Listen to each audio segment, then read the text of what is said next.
నమో వెంకటేశాయ. శ్రీవేంకటాచలాధీశం శ్రియాధ్యాసిత వక్షసం శ్రితచేతన మందారం శ్రీనివాసమహం భజే. తిరుమల తిరుపతి దేవస్థానములు ప్రతిష్టాత్మకంగా ధర్మగిరిలో నిర్వహిస్తున్నటువంటి శ్రీ వెంకటేశ్వర వేద విజ్ఞాన పీఠంలో చతుర్వేదముల్లోని 7 శాఖలు, అలాగే ఆగమాలు, స్మార్తాలు, దివ్య ప్రబంధం, సంస్కృత సాహిత్యం అధ్యాపన గావిస్తున్న విషయం మనందరం కూడా తెలుసుకుంటూ ఉన్నాం. శ్రీవారి యొక్క అనుగ్రహంతో భారతదేశంలోనే అతి పెద్ద పాఠశాలగా వేద విజ్ఞానాన్ని ప్రపంచానికి అందించే సంస్థగా శ్రీ వెంకటేశ్వర వేద విజ్ఞాన పీఠం తిరుమల తిరుపతి దేవస్థానముల ద్వారా సాక్షాత్తు నిర్వహింపబడుతూ ఉన్నది. ఇటువంటి మహోన్నతమైనటువంటి ఈ వేద విజ్ఞాన పీఠంలో ఋగ్వేదం యొక్క అధ్యయనాధ్యాపన గురించి తెలుసుకున్నాం, అలాగే శుక్లయజుర్వేదం గురించి తెలుసుకున్నాం. ఇప్పుడు కృష్ణయజుర్వేదం గురించి, కృష్ణయజుర్వేదంలో ప్రధానమైనటువంటి తైత్రీయ శాఖ యొక్క అధ్యయన పాఠవాన్ని గురించి మనం తెలుసుకుందాం.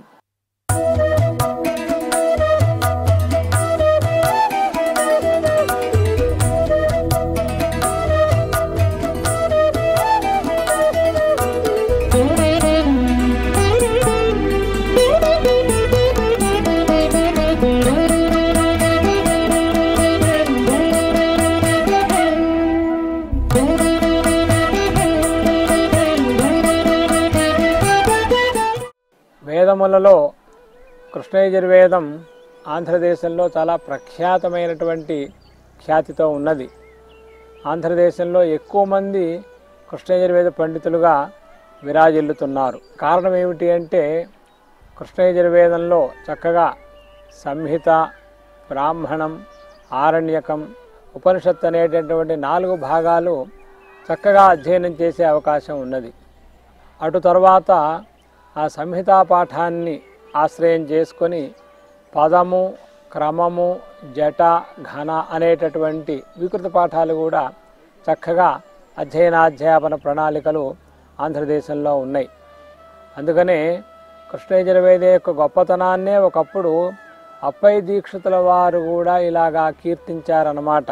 ఆంధ్రత్వం ఆంధ్ర భాషాచ ఆంధ్రదేశ స్వజన్మభూ తత్రాపి యాజుషీ శాఖ నాల్పస్య తపసఫలం అని అన్నారు.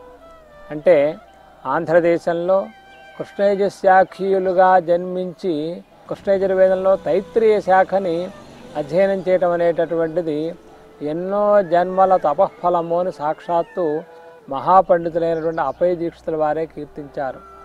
కారణం ఏమిటి అంటే అనాదిగా అవిచ్ఛిన్న పరంపరగా కృష్ణయజుర్వేదం అనేటటువంటిది చక్కగా ఇది సంహితా భాగము, ఇది బ్రాహ్మణ భాగము, ఇది ఆరణ్యక భాగము, ఇది ఉపనిషత్ భాగము అని చెప్పటానికి చక్కగా వీలుగా ఉన్నది. అనాది కాలంగా అధ్యయనాధ్యాపనములలో ఆ వేదమాత యొక్క అనుగ్రహాన్ని పండితులందరూ కూడా పొందుతూ ఉన్నారు. ఈ 4 కలిపి సంహిత, బ్రాహ్మణం, ఆరణ్యకం, ఉపనిషత్ అనే 4 కలిపి కృష్ణయజుర్వేద తైత్రీయ శాఖలో మూలము అని అంటారు, మూలపాఠము అని అంటారు. ఇది మొత్తం 82 ప్రశ్నలు. దానికి ఏకాగ్ని కాండ అని గృహ్యకర్మలకు ఉపయోగించే మంత్రభాగం ఒక 2 ప్రశ్నలు ఉంది. దాంతో కలిస్తే మొత్తం 84 ప్రశ్నలు. 84 ప్రశ్నల్ని మూలపాఠము అని అంటారు. 84 ప్రశ్నల్లో 44 ప్రశ్నలకి సగుంహిత అని వ్యవహారం అన్నమాట. ఆ సంహితకే పదము, క్రమము, జట, ఘన అనేటటువంటి 4 వికృతి పాఠాలు ఉంటాయి. కాబట్టి ఈ విధంగా పదక్రమ జట ఘనాలతో సంహిత, బ్రాహ్మణ, ఆరణ్యక, ఉపనిషత్తులతో విరాజిల్లుతున్నటువంటి గొప్పదైనటువంటి వేదశాఖ కృష్ణయజుర్వేదంలోని తైత్రీయ శాఖ. సంహితా భాగంలో 44 ప్రశ్నలు, బ్రాహ్మణ భాగంలో 28 ప్రశ్నలు, ఆరణ్యక, ఉపనిషత్తులు 2 కలిపి 10 ప్రశ్నలు. అందులో ఆరణ్యకంలో 6 ప్రశ్నలు, ఉపనిషత్తులో 4 ప్రశ్నలు. అదే తైత్రీయోపనిషత్తుని, ఈ తైత్రీయోపనిషత్తుకి శంకర భగవత్పాదాచార్యుల వారు భాష్యాన్ని రచించారు. విద్యారణ్య మహాస్వామి వారు కూడా ఈ యొక్క తైత్రీయ ఉపనిషత్తుకి బృహద్వివరణం అనే పేరుతో చాలా విపులమైనటువంటి భాష్యాన్ని రచించారు. అంత గొప్పదైనటువంటిది ఈ కృష్ణయజుర్వేద తైత్రీయ శాఖ. ఈ తైత్రీయ శాఖలో మన ధర్మగిరి వేద విజ్ఞాన పీఠంలో 6 ఉపాధ్యాయులు చక్కగా పనిచేస్తున్నారు. అలాగే 60 మంది విద్యార్థులు చక్కగా అధ్యయనం చేస్తూ ఉన్నారు. దీంట్లో సంహితా భాగం, బ్రాహ్మణ భాగం, ఆరణ్యక భాగం, ఉపనిషత్తు భాగం అవన్నీ కూడా విడివిడిగా మనం తెలుసుకుందాం. అలాగే పదము, క్రమము, జట, ఘన అనేటటువంటి 4 భాగాలు కూడా విడిగా తెలుసుకుందాం. ఓం ఆగ్నేయం యజ్ఞమధ్వరం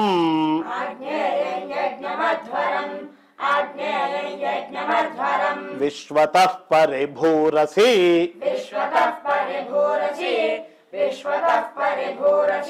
స ఇద్దేవేషు గచ్చతి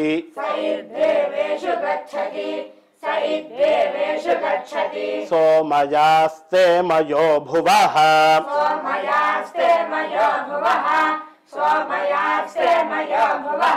ఊతయః సంతి దాశుషే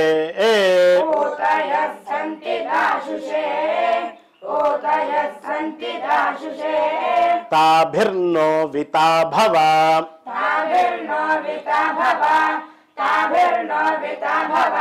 అగ్నిర్మూర్ధ భువః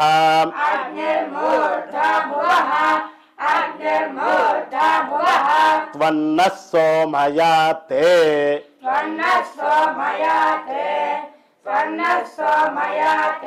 ధామాని తత్సవితుర్వరేణ్యం భర్గో దేవస్య ధీమహి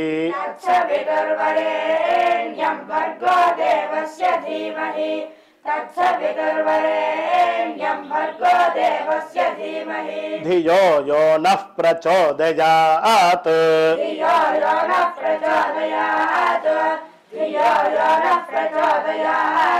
అచిత్తీయచ్చ కృమా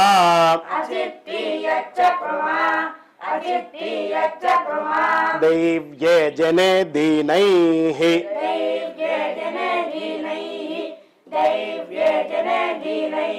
దక్షైః ప్రభూతి పూరుషత్వతా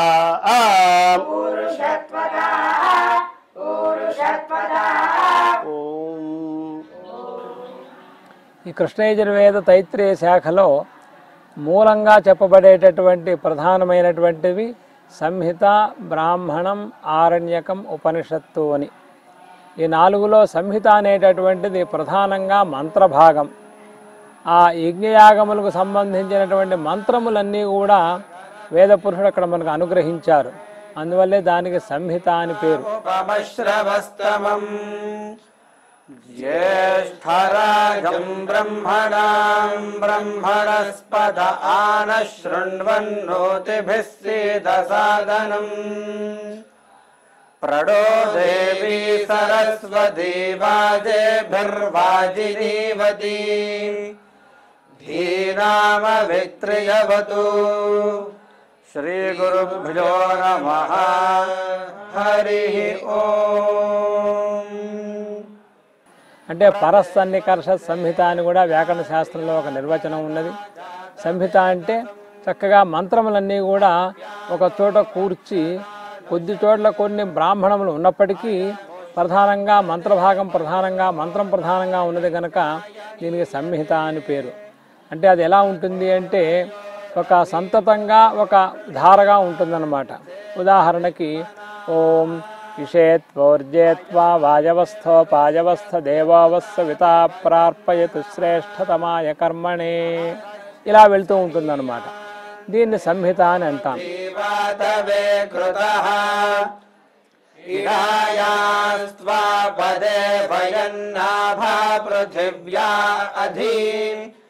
జాతవేదో నిధి మహ్యజ్ఞే హవ్యాయ బోఢవే అగ్నే విశ్వే విశ్వనీకదేవైరూర్ణావంతం ప్రథమస్సేదయోనిం కులాయినం ఘుతవంతగుం సవిత్రే యజ్ఞన్న యజమానాయ సాధు సీదహోదస్వ ఉలోకే జిగిత్వాన్ సాదయా యజ్ఞగుం సుకృతస్య యోనౌ దేవావీర్దేవాన్ विशाय दास्यज्ञे बृहद्यजमाने वयोधाः निहोता होतृषदने विदानस्त्वेषोदीदिवागुम् असदत्सुदक्षः अदब्धव्रतप्रमधिर्वसिष्ठः सहस्रम् भरश्चुजिरिक्वो अग्निः त्वं दूतस्त्वमुनः परस्पास्त्वं वस्य आवृषभप्रणेता अग्ने तोकस्य नस्तरे तनुवनाम प्रयुच्छन्ति ఈ సంహితలోనే 7 కాండలు మొత్తం కలిపి 44 ప్రశ్నలు. ప్రథమ కాండ, ద్వితీయ కాండ ఈ విధంగా ప్రథమ కాండలో 8 ప్రశ్నలు, ద్వితీయ కాండలో 6 ప్రశ్నలు, తృతీయ కాండలో 5 ప్రశ్నలు, చతుర్థ కాండలో 7 ప్రశ్నలు, పంచమ కాండలో 7 ప్రశ్నలు, షష్ఠ కాండలో 6 ప్రశ్నలు, సప్తమ కాండలో 5 ప్రశ్నలు. మొత్తం కలిపి ఈ సంహిత అనేటటువంటిది 44 ప్రశ్నలతో ఉంటుంది. ఆ విధంగా సంహిత యొక్క గొప్పతనాన్ని మనం తెలుసుకుంటున్నాం.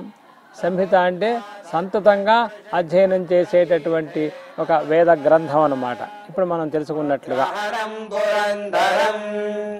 తమోత్వాపాచ్యో వృషా సమీధేదస్యుహంతమం ధనంజయ గౌరనేరనే ఉదబ్రువంతు జంతవ ఉదగ్నిర్వృత్రహాజనీ ధనంజయోరణేరనే ఆయగో హస్తేన ఖాదిన శిశుంజాతన్న బిభ్రతి విషామగ్నిగస్వధ్వరం ప్రదేవం దేవవీతయే భరతావసువిత్తమం ఆస్వేయో నౌ నిషీదతు ఆజాతం జాతవేదసి ప్రియగుంషి శీతాతిథిం స్యోన ఆగృహపతిం అగ్నినాగ్నిః సమిధ్యతే కవిర్గృహపతిర్యువా హవ్యవాజ్యుక్వాస్యః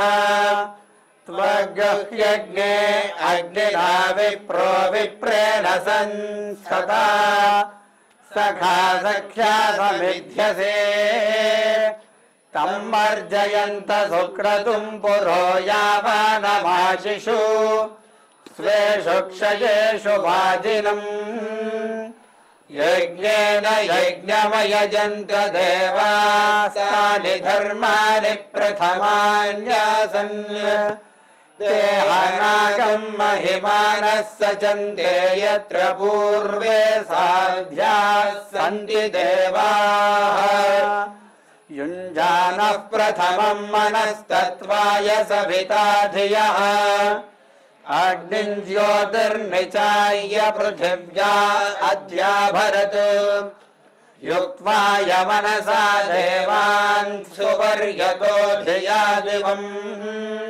ఇప్పుడు బ్రాహ్మణ భాగం గురించి తెలుసుకుందాం. బ్రాహ్మణం అనే దానికి మీమాంసా శాస్త్రంలో ఏం నిర్వచనం చెప్పారు అంటే విధాయకం వాక్యం బ్రాహ్మణం అని. వేద పురుషుడు మానవులందరూ కూడా సకల శుభాలను పొందటానికి అనేక యజ్ఞములను ఉపదేశించారు. ఆ యజ్ఞం ఎలా చేయాలి, ఆ యజ్ఞం యొక్క విధి ఏమిటి, ఆ యజ్ఞంలో ఫలం ఏమిటి, ఇటువంటివన్నీ కూడా చెప్పేటటువంటి వాక్యములను విధాయక వాక్యములు అని అంటారు. ఆ వాక్యములు కలిగినటువంటిది బ్రాహ్మణము. అందుకనే దానికి వాక్య గ్రంథమని కూడా పేరు. అలాగే అధ్యయన వ్యవహారంలో పరాయతము అనేటటువంటి పేరు కూడా ఉన్నది.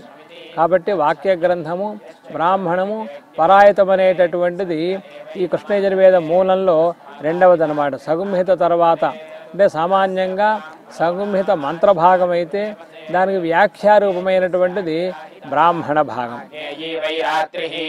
ఆగ్నేయా పశవః ఐంద్రవః నక్తంగారః పత్యమాదధాతి పశూనేవావరుంధే దివాహవనీయం ఇంద్రియమేవావరుంధే అర్ధోదితే సూర్య ఆహవనీయమాదధాతి ఏతస్మిన్ వై లోకే ప్రజాపతిః ప్రజా అసృజత ప్రజా ఏవ తద్యజమానసృజతే అథో భూతం చైవ భవిష్యచ్చావరుంధే ఇడా వై మానవీయజ్ఞానో కాశిన్యాసీర్ సా శృణోత్ అసురా అగ్నిమాదధత ఇతి తదగచ్చతు త ఆహ ఆహవనీయమగ్ర ఆదధత.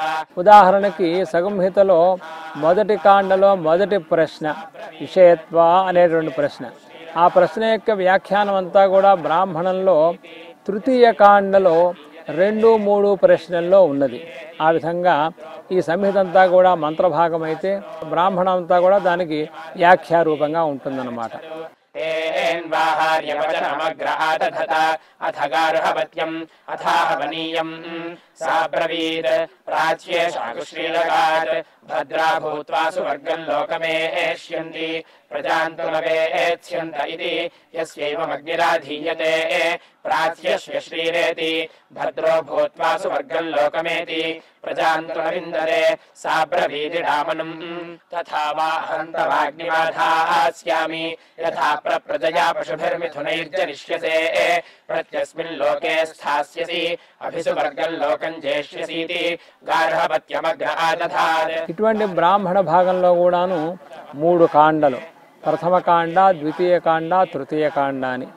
ప్రథమ కాండలో 8 ప్రశ్నలు, ద్వితీయ కాండలో 8 ప్రశ్నలు, తృతీయ కాండలో 12 ప్రశ్నలు. వెరసి బ్రాహ్మణ భాగంలో 28 ప్రశ్నలు ఉన్నాయన్నమాట. ఇది ఎలా ఉంటుంది అంటే వాక్యములుగా ఉంటుంది.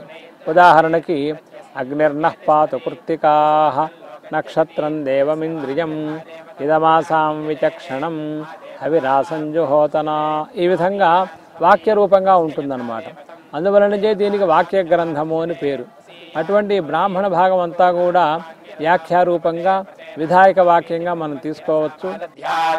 आदित्यानां त्वा देवानां प्रतपते व्रतेना दधामीत्यन्यासां ब्राह्मणीनां प्रजानां वरुणस्य त्वा राज्ञो प्रतपते व्रतेना दधामीति राज्ञः इन्द्रस्य त्वेन्द्रियेण प्रतपते व्रतेना दधामीति राजन्यस्य मनोस्त्वाग्रामण्यो प्रतपते व्रतेना दधामीति वैश्यस्य अर्भूणां त्वा देवानां प्रतपते व्रतेना दधामीति रथकारस्य यथा देवतमग्निरा. ఈ కృష్ణయజుర్వేదంలో ఉన్నటువంటి తైత్రేయ బ్రాహ్మణంలో ఎన్నో మహామంత్రములు ఉన్నాయి. అశ్వమేధ యాగానికి సంబంధించిన మంత్రములు ఉన్నాయి, రాజసూయ యాగానికి సంబంధించిన అవన్నీ కూడా వ్యాఖ్యారూపంగా అన్నీ ఉన్నాయి. ఇవన్నీ కూడా సంహితలో ఉన్నటువంటివే. సంహితలో ఉన్నటువంటి అశ్వమేధ, రాజసూయ, పౌండరీకాది, వాజపేయాది కర్తవులన్నిటికీ కూడాను వ్యాఖ్యానం అంతా కూడా ఈ బ్రాహ్మణ భాగంలో ఉంటుంది. అందువల్ల బ్రాహ్మణ భాగం అనేటటువంటిది యజుర్వేదంలో చాలా ముఖ్యమైనటువంటి స్థానాన్ని పొందుతూ ఉన్నది. अस्मिन्नेव लोके प्रतिष्ठति सुभरित्याः सुवर्ग एव लोके प्रतिष्ठति त्रिभिरक्षरैर्गार्हपत्यमादधाति त्रय इमे लोकाः येष्वेवैनं लोकेषु प्रतिष्ठितमाधत्ते सर्वैः पञ्चभिराहवनीयम् स्वर्गाय वा एष लोकायाधीयते यदाहवनीयः स्वर्ग एवास्मै लोके वातः सत्यगुं सर्वमाप्नोति त्रिभिर्गार्हपत्यमादधाति पञ्चभिराहवनीयम् अष्टौ सम्पद्यन्ते अष्टाक्षरा गायत्री गायत्रोऽग्निः यावानेवाग्निः तमाधत्ते प्रजापतिः प्रजा असृजत ता अस्मात् सृष्टाः पराचीरायन् ताभ्यो ज्योतिर्गृह्णात् तञ्ज्योतिः पश्यन्ति प्रजा अभिसमावर्तन्त उपरि वाग्निर्गृह्णीयादुद्धरन् ज्योतिरेव पश्यन्ति प्रजा यजमानमभिसमावर्तन्ते प्रजापते रक्षयश्वयतु तत्परा तत् तदश्वो भवतु तदश्वस्याश्वत्वम् एष वै प्रजापतिः यदग्निः प्राजापत्योऽश्वः यदश्वम् पुरस्तान्नयति स्वमेव चक्षुः पश्यन् प्रजापतिरनूदेति वज्री वा एषः यदश्वः यदश्वम् पुरस्तान्नयति जातानेव भ्रातृव्यान् प्रणुदते पुनरावर्तयति जनिष्यमानानेव प्रतिनुदते न्याहवनीयो गार्हपत्यमकामयत निगार्हपत्य आहवनीयम् तौ विभाजन्नाशक्नोत् सोऽश्वः पूर्ववाट् भूत्वा प्राञ्चम् पूर्वमदवहतु तत्पूर्ववाहः पूर्ववाट्वम् यदश्वम् पुरस्तान्नयति విభక్తిరేవైనయోస్. ఈ విధంగా సంహిత అంటే మంత్రం ప్రధానంగా ఉన్నటువంటిది, బ్రాహ్మణం అంటే వ్యాఖ్యానం ప్రధానంగా ఉన్నటువంటి ఈ 2 భాగములను మనం ఈ వెంకటేశ్వర వేద విజ్ఞాన పీఠంలో శ్రీవారి యొక్క అనుగ్రహంతో చక్కగా అధ్యాపన చేస్తూ ఉన్నాం.